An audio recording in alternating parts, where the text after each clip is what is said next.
बिस्मिल्लाहिर्रहमानिर्रहीम। आज का हमारा टॉपिक है सैचुरेटेड फैटी एसिड्स। क्योंकि हम लोग लिपिड को पढ़ रहे हैं और लिपिड हम लोगों ने देखा है कि लिपिड्स जो हैं जिसमें सिंपल लिपिड्स की जो कैटेगरी में आते हैं वो हैं फैट्स एंड ऑयल्स। और फैट्स एंड ऑयल्स जो हैं वो फैटी एसिड और ग्लिसरॉल से मिलके बने हैं। तो उसमें फैटी एसिड के बारे में पढ़ना, फैटी एसिड की करैक्टरिस्टिक्स को पढ़ना ये बहुत ज़्यादा ज़रूरी है। अगर हम फैटी एसिड्स को पढ़ रहे हैं इसका मतलब हम लिपिड्स की करैक्टरिस्टिक्स को पढ़ रहे हैं। तो लिपिड्स में फैटी एसिड को जानना बहुत ज़रूरी है और फैटी एसिड्स को जाने बगैर हम लोग लिपिड को आगे नहीं परस्यू कर सके। ठीक है, तो फैटी एसिड का जो जनरल फार्मूला है वो CnH2nO2 है। सिंपल लैंग्वेज में अगर मैं आपको बताऊं तो सैचुरेटेड फैटी एसिड्स जो है ना वो सिंपल सॉलिड जो होंगे उनको सैचुरेटेड फैटी एसिड्स कहते हैं। जैसे कि अगर हम लोग मक्खन की बात करें और बटर की बात करें, घी की बात करें, तो इनके अंदर जो है वो सैचुरेटेड फैटी एसिड्स पाए जाते हैं ज़्यादा अमाउंट में। ठीक है, क्योंकि अगर हम लोग फ़ैट की बात कर रहे हैं या ऑयल की बात कर रहे हैं, फ़ैट और ऑयल इन दोनों में हमारे पास सैचुरेटेड भी हैं और अनसैचुरेटेड फैटी एसिड्स भी हैं। लेकिन जो सैचुरेटेड फैटी एसिड्स हैं उनके अंदर सैचुरेशन ज़्यादा है एज़ कम्पेयर टू अनसैचुरेशन। ठीक है, तो इसमें अनसैचुरेशन भी है लेकिन सैचुरेशन जो है वो ज़्यादा है, इसीलिए हम लोग उसको सैचुरेटेड फैटी एसिड्स कहते हैं। तो इनका जनरल फार्मूला आप देख लें CnH2nO2 है और इसके अंदर maximum number of hydrogen atoms होते हैं और जो कि इनका केमिकल फार्मूला जो है वो इजाज़त देता है। ठीक है, यानी कि इसका केमिकल फार्मूला ही बता देता है कि इसके अंदर हाइड्रोजन एटम जो है वो मैक्सिमम अमाउंट में, आप देख सकते हैं कि वो 2n है, 2n। ठीक है, वो सिंपल n है, आप उसको 2 को मल्टीप्लाई करेंगे नंबर ऑफ़ एटम्स के साथ, हाइड्रोजन एटम्स के साथ। Have no double bond in their structure, इनके अंदर डबल बॉन्ड का स्ट्रक्चर नहीं पाया जाता, क्वाइट स्टेबल है, इनका मेल्टिंग पॉइंट हायर है, एनिमल फैट्स। अच्छा जी, तो ये जो सैचुरेटेड फैटी एसिड्स हैं ये ज़्यादातर जो हैं वो एनिमल फैट्स में पाए जाते हैं। जो भी फैट हमें एनिमल सोर्स से मिल रहा है ना तो उसके अंदर फैटी एसिड ज़्यादा पाया, उसके अंदर सैचुरेटेड फैटी एसिड जो हैं वो ज़्यादा पाए जाते हैं। और hydrogenated fat contain more saturated fatty acid than plants and fish oils. तो ये जो प्लांट ऑयल और फ़िश ऑयल्स की बात करें इनके अंदर सैचुरेटेड फ़ैट जो है वो ज़्यादा होता है। अगर हम मोस्टली देखें तो हमारे पास प्लांट से जितना भी हमारे पास लिपिड का सोर्स है ना वो ऑयल ही है। और जो एनिमल की बात करें तो एनिमल से जो है वो हमें ज़्यादातर जो है वो फ़ैट ही मिलता है। अक्सर आपको सुनने में एनिमल फ़ैट ही आएगा और प्लांट्स ऑयल आएगा। तो ये मोस्ट कॉमन है कि हम लोग ज़्यादातर एनिमल फ़ैट जो हैं वो जो एनिमल फ़ैट से जो हम लेते हैं लिपिड वो सैचुरेटेड होता है। Saturated fatty acids like lauric, myristic, palmitic raise the blood serum cholesterol level. ये जो है हमारी बॉडी का कोलेस्ट्रॉल लेवल जो है वो ज़्यादा जल्दी जो है वो रेस कर देते हैं। Blood cholesterol level, blood serum cholesterol level का मतलब यही कि ब्लड का जो कोलेस्ट्रॉल लेवल है ये ज़्यादा कर देते हैं और ये ज़्यादातर नेचर में भी यही कॉमन पाए जाते हैं। तो ये जो हैं जैसे कि हमने देखा है यहाँ पे लॉरिक, मेरिस्टिक, पाल्मिस्टिक, ये तीन हमारे पास कॉमन है जो कि ज़्यादा वेल नोन है सैचुरेटेड फैटी एसिड्स। अगर हम लोग कंपैरिजन देखें कि अनसैचुरेशन वाले फैटी एसिड ज़्यादा अच्छे, अनसैचुरेटेड फैटी एसिड हमारी बॉडी के लिए अच्छे हैं या सैचुरेटेड, तो हमारी बॉडी के लिए अनसैचुरेटेड फैटी एसिड्स जो हैं वो ज़्यादा अच्छे हैं क्योंकि ये सॉलिड फॉर्म में होता है और ये हमारी बॉडी में डिपॉजिट होना शुरू हो जाता है, यानी कि फ़ैट बनाना शुरू कर देता है। लेकिन ऑयल जो है वो लिक्विड होता है और वो इजीली पास आउट हो जाता है और वो अपना रिएक्शन जो है वो कर देता है। लेकिन स्टोर करना, जो स्टोरेज है ना वो हमारे पास सैचुरेटेड फैटी एसिड की ज़्यादा है, अच्छी है। क्योंकि आप देखें ऑयल हमारे पास जल्दी जो है वो ख़राब हो जाता है एज़ कम्पेयर टू घी।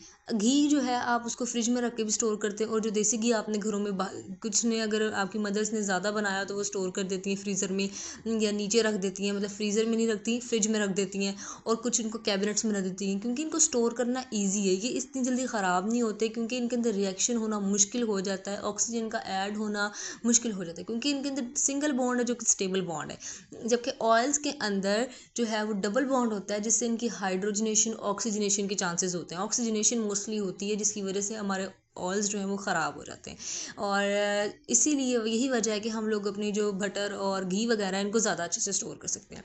तो अगर हम बात करें बटर की, तो बटर जो है ना वो बेसिकली मक्खन ही है। मक्खन को हम लोगों ने बटर कहा हुआ है क्योंकि मक्खन जो है वो ऑयल का और वाटर का इमल्शन होता है और वो सॉलिडिफाई फॉर्म में होता है, तो हम लोग उसको वाइट बटर कहते हैं। लेकिन अगर हम इंडस्ट्रियल बटर की बात करें तो उन्होंने उसको इस तरह केमिकल लगा के इस तरह उनको उसको प्रोसेस्ड किया होता है कि ख़राब नहीं होता, फ्रीज़र में पड़ा रहता है काफ़ी देर तक, और इसमें सॉल्ट डाल देते हैं और उसमें कलर डाल देते हैं जिसकी वजह से वो आपको येलो जो है ना टेक्सचर देता है।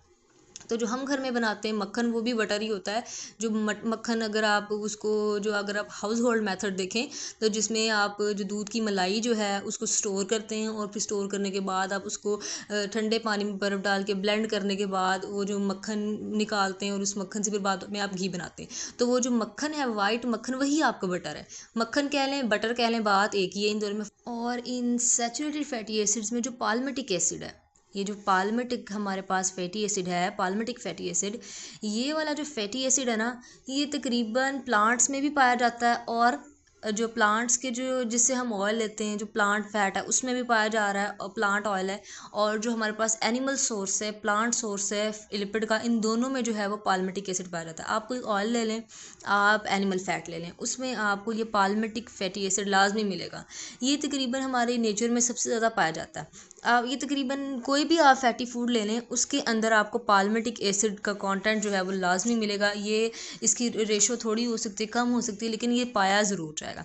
ये ज़्यादातर जो है ना प्लांट फैट में एनिमल फैट में पाया जाता है। प्लांट्स के जो ऑयल्स उसमें तकरीबन 17% तक पाया जाता है, लेकिन जो एनिमल फैट है उसके अंदर तो ये जो है ना 10 to 50% तक पाया जाता है। ठीक है। लेकिन हमारे पास कुछ ऐसे ऑयल्स भी हैं जिनके अंदर नो डाउट ऑयल्स के अंदर अनसैचुरेशन होती है, लेकिन उनके अंदर सैचुरेटेड जो कंपाउंड ज़्यादा है ना वो पाल्मिटिक एसिड है। अगर फॉर एग्जांपल अगर मैं कहूँ कि मेरे पास जो कोकोनट ऑयल्स हैं इनके अंदर अनसैचुरेशन है ना, इनके अंदर अनसैचुरेशन, लेकिन इसके अंदर पाल्मिटिक सैचुरेटेड फैटी एसिड पाया जाता है और ये ज़्यादा मकदार में पाया जाता है। इसलिए आप देखेंगे कि कोकोनट ऑयल जो है वो सर्दियों में जो है वो सख्त सा हो जाता है, बिल्कुल सॉलिडिफाई हो जाता है, बिल्कुल लिक्विड फॉर्म से सॉलिड फॉर्म में चले जाता है। जबकि अगर आप सरसों का तेल देखें तो वो तो आपको इस तरह जमता हुआ नज़र नहीं आता as compare to coconut oil, क्योंकि कोकोनट ऑयल के अंदर जो है वो सैचुरेशन जो है वो ज़्यादा है, क्योंकि कोकोनट ऑयल के अंदर सैचुरेशन जो है वो ज़्यादा है। हमारे पास कुछ ऑयल है जैसे कि पाम है, पाम कर्नल ऑयल है, कोकोनट ऑयल्स हैं, इनके अंदर सैचुरेशन जो है वो सैचुरेटेड फैटी एसिड जो है वो ज़्यादा पाए जाते हैं। ठीक है। अनसैचुरेशन तो डोमिनेंट है ही, लेकिन जो सैचुरेशन है वो भी ज़्यादा है। ठीक है। इसी तरह जैसे कोकोनट ऑयल, यही वजह है कि ये सर्दियों में जो है वो जम जाता है। और पाम की बात करें तो पाम जो है ना, आप यहाँ पिक्चर में देख सकते हैं कि ये जो है ना ये पाम ट्री का फ्रूट है। पाम ट्री का PALM पाम ट्री का फ्रूट है। और आप देखें ये जो वाइट वाला एरिया है ना, वाइट वाला सॉफ्ट पार्ट, इससे जो है इसको हम कहते हैं पाम कर्नल, और इससे जो हम ऑयल लेते हैं उसको कहते हैं पाम कर्नल ऑयल। और ये जो बाहर पल्पी एरिया है ऑरेंज शेड वाला, ये जो है उसका बेसिकली फ्रूट है, और इससे जो है हम पाम ऑयल लेते हैं। तो एक ही फ्रूट से हम दो किस्म के ऑयल लेते हैं, palm oil and palm kernel oil. और ये दोनों ऑयल्स जो हैं इनके अंदर सैचुरेशन जो है वो फैटी एसिड की ज़्यादा है, यानी कि fatty acid saturated fatty acid जो है वो इनके अंदर ज़्यादा अमाउंट में पाए जाते हैं। अनसैचुरेटेड फैटी एसिड का जो जनरल फार्मूला है वो CnH2n-1COOH, ये अनसैचुरेटेड फैटी एसिड का जनरल फार्मूला है। और इसके अंदर जो है वो एक या एक से ज़्यादा डबल बॉन्ड जो है वो पाए जा सकते हैं। अगर किसी भी हमारे पास इस स्ट्रक्चर में फैटी एसिड के एक भी डबल बॉन्ड पाया जा रहा है तो इसका मतलब उसके अंदर अनसैचुरेशन है और ये अनसैचुरेटेड फैटी एसिड है। और susceptible to spoilage react with the air, oxygen जो है उसके साथ रिएक्ट कर जाते हैं क्योंकि इनके अंदर डबल बॉन्ड होता है और ये अनस्टेबल हो जाते हैं। और यही वजह है कि हमारा ऑयल जो है वो जल्दी रेंसिड हो जाता है, ख़राब हो जाता है। Majority of plant and fish oils contain greater proportion of unsaturated fatty acid than animal fats. Animal fat के मुकाबले में जो हमारे पास प्लांट्स और फिश ऑयल्स होते हैं ना उनके अंदर अनसैचुरेशन जो है वो ज़्यादा होती है। अनसैचुरेशन का ज़्यादा होने का मतलब यही है कि फैटी एसिड जो है उसके अंदर अनसैचुरेशन पाई जा रही है, क्योंकि हम कार्बोक्सिलिक एसिड और ग्लिसरॉल की बात ही नहीं कर रहे। हम लोग बात ही अपने सिर्फ और सिर्फ फैटी एसिड की कर रहे हैं। फैटी एसिड में क्योंकि कार्बोक्सिलिक एसिड लगा हुआ है और जो उसके बाद कार्बन चेन चलती है अल्काइल वाली, तो उसके अंदर हमारे पास अनसैचुरेशन आती है। वही अनसैचुरेशन जो है वो फैटी एसिड की अनसैचुरेशन का अंदाज़ा लगाती है। ठीक है। तो फ़िश ऑयल की अगर हम बात करें तो फ़िश के जो लिवर्स होते हैं ना, जैसे मुख्तलिफ़ किस्म की फ़िश है, सैल्मन फ़िश है, तो और भी जैसे सैल्मन फ़िश है या और मुख्तलिफ़ किस्म की जो फ़िशेज़ होती हैं उनके लिवर से जो हम एक्सट्रैक्ट करते हैं ऑयल, वो फ़िश ऑयल कहलाता है, ठीक है। क्योंकि वो जो लिवर है उसका काम क्या होता है कि उसने लिपिड की मेटाबॉलिज्म के लिए, लिपिड की डाइजेशन के लिए जूस प्रोड्यूस करना है, और वो जो जूस है वो किस में, गॉल ब्लैडर में स्टोर होता है। तो जो लिवर के वो जो जूसेस हैं उससे निकाल के हम वो ऑयल बनाते हैं, लिवर फ़िश ऑयल्स, ठीक है। और जो हम अगर बात करें मोस्ट कॉमन और वेल नोन एसिड की, fatty acid, unsaturated fatty acid की बात करें तो वो है ऑलिक एसिड। ये बहुत कॉमन है, आपने जब भी अनसैचुरेटेड फैटी एसिड की बात सुनी होगी तो सबसे पहले नंबर पे आपको ऑलिक एसिड ही सुनने को मिला होगा। इसके अंदर जो है वो एक डबल बॉन्ड होता है, इसके अंदर और कार्बन एटम की तादाद 18 होती है। कार्बन एटम वाली 18 कार्बन जो है ये ऑलिक एसिड है, जिसके अंदर एक डबल बॉन्ड पाया जाता है। मोस्ट फैट्स कंटेन, फैट की बात हो रही है, अब एनिमल फैट जो है उसके अंदर भी तकरीबन जो है वो 30 से 65% तक जो है वो फैटी एसिड ऑलिक पाया जा रहा है, ठीक। और मुख्तलिफ रिसर्चेस ने ये शो किया है कि अगर आप कोई फैटी एसिड ले रहे हैं, मतलब कोई ऐसा फूड है जिसके अंदर फैटी एसिड जो है वो मोनो अनसैचुरेटेड है, यानी कि वो अनसैचुरेटेड है और उसके अंदर एक ही डबल बॉन्ड है, जैसे कि ऑलिक एसिड तो है, उसका ब्लड कोलेस्ट्रॉल लेवल पे ऐसा कोई इफेक्ट नहीं है। ये ना आपके कोलेस्ट्रॉल को लेवल को कम करता है और ना ही ज़्यादा करता है।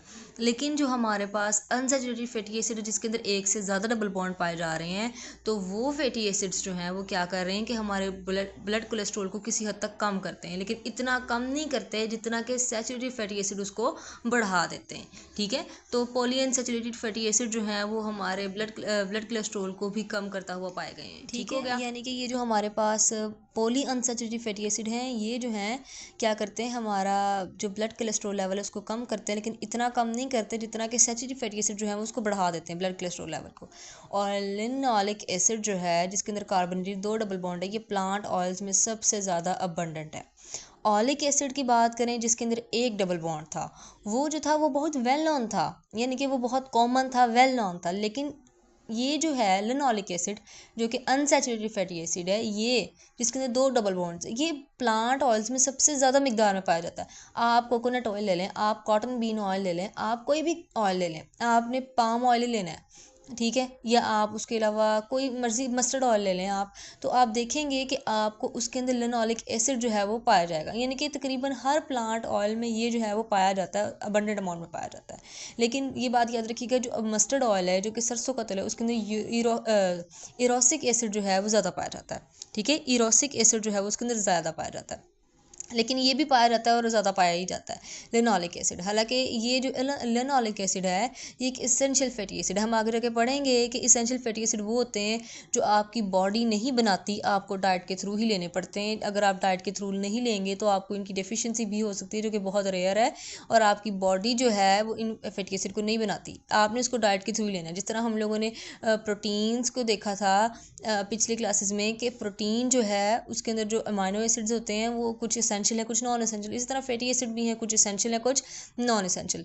तो हमारे पास कुछ ऑयल्स हैं जैसे कॉटन सीड ऑयल, ग्राउंडनट ये सिंपल जो पीनट ऑयल, मूंगफली का जो ऑयल होता है, ठीक है, मूंगफली का ऑयल जिसको ग्राउंडनट ऑयल कहते हैं, soybean, corn, sunflower and safflower oils.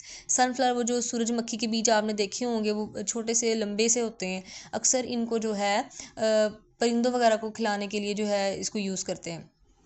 इसके अंदर जो है वो 70 से 91% तक पॉली अनसैचुरेटेड फैटी एसिड पाए जाते हैं। हम लोगों ने पढ़ा है ना कि poly unsaturated fatty acid cholesterol level को कम करते हैं, और ये जो है मतलब किसी हद तक कम करते हैं, मतलब कि इतने नुकसानदेह नहीं होते। तो आप देख लें कि ये हमारे पास कॉटन सीड, ग्राउंडनट और सोयाबीन ऑयल, इनके अंदर ज़्यादातर जो है वो पॉली अनसैचुरेटेड फैटी एसिड पाए जाते हैं इन सब ऑयल्स के अंदर, और जो सैचुरेटेड है वो तकरीबन 9 से 26% तक जो है वो पाए जाते हैं। इनकी एग्जांपल अगर मैं आपको अनसैचुरेटेड फैटी एसिड की दूँ तो वो है caprylic acid, lauric, myristoleic, palmitoleic, oleic, linolenic acid, ये सारी जो हैं, इरोसिक एसिड जो है, ये सारी अनसैचुरेटेड फैटी एसिड की एग्जांपल्स हैं जो हैं वो देख सकते हैं यहाँ पे। अनसैचुरेटेड फैटी एसिड की एग्जांपल्स, किसी के अंदर एक डबल बॉन्ड है, किसी के अंदर 2, किसी के अंदर 4, किसी के अंदर 3। तो आप देखें ज़रा, ये जो लिनोलिक और लिनोलेनिक एसिड हैं, ये दोनों इसेंशियल फैटी एसिड में आते हैं, जो कि आपकी बॉडी नहीं बनाती, आपने इसको डाइट के थ्रू ही लेना है, लिनोलेनिक और लिनोलिक एसिड, ठीक है, 2 एसिड और हैं, लेकिन वो जो 2 एसिड हैं इस वो भी इसेंशियल हैं, लेकिन वो बॉडी जो है वो इन दोनों से बना लेती है। मतलब लिनोलिक एसिड और लिनोलेनिक एसिड अगर बॉडी में जाएंगे तो वो जो 2 हमारे इसेंशियल एसिड बाकी हैं वो बॉडी जो है इन दोनों से ही बना लेगी, लिनोलिक से और लिनोलेनिक से। तो आप देखें ज़रा इनको, इसका ओवरव्यू लें कि सोर्स इनका क्या है। कि अब देखें, अब बटर फैट है, फैट की बात हो रही है, लेकिन उसके अंदर भी अनसैचुरेशन पाई जा रही है, अनसैचुरेटेड फैटी एसिड पाया जा रहा है। और कोई बटर फैट है उसके अंदर भी है, देखें अनसैचुरेशन। तो फैट है, नो डाउट इसके अंदर सैचुरेशन है लेकिन वो ज़्यादा है, लेकिन इसका मतलब ये तो नहीं कि उसके अंदर अनसैचुरेशन है ही नहीं, अनसैचुरेशन भी है उसके अंदर लेकिन मिनिमम। आप यहाँ पे सैचुरेटेड फैटी एसिड की एग्जांपल भी देख सकते हैं। ये arachidic, stearic, palmitic, myristic, lauric, capric, caprylic, caproic, butyric, ये जो है ये सारे के सारे सैचुरेटेड फैटी एसिड्स की एग्जांपल है। अब और आप ये भी देख सकते हैं कि सारे इवन नंबर में एग्जिस्ट कर रहे हैं, 2, 4, 8, 10, 12, 14, 16, 18, 20 और ये 20 तक हमारे पास कार्बन एटम है। और आप देख सकते हैं कि जो अनसैचुरेशन जो है वो डिवेल्प हो जाती है वो कार्बन नंबर 10 से हो जाती है। अगर कार्बन नंबर 10 जो है ना उसके अंदर एक डबल बॉन्ड आ जाएगा तो वो कार्बन नंबर 10 वाला जो कैप्रिक एसिड है वो किस में कन्वर्ट हो जाएगा, कैप्रोलिक एसिड में। आपने जैसे पीछे देखा एग्जांपल में। आज के लिए इतना ही, दुआओं में याद रखिएगा। अल्लाह ताला आपको कामयाब करे, अल्लाह ताला आपके इल्म में इजाफ़ा फरमाए। शुक्रिया।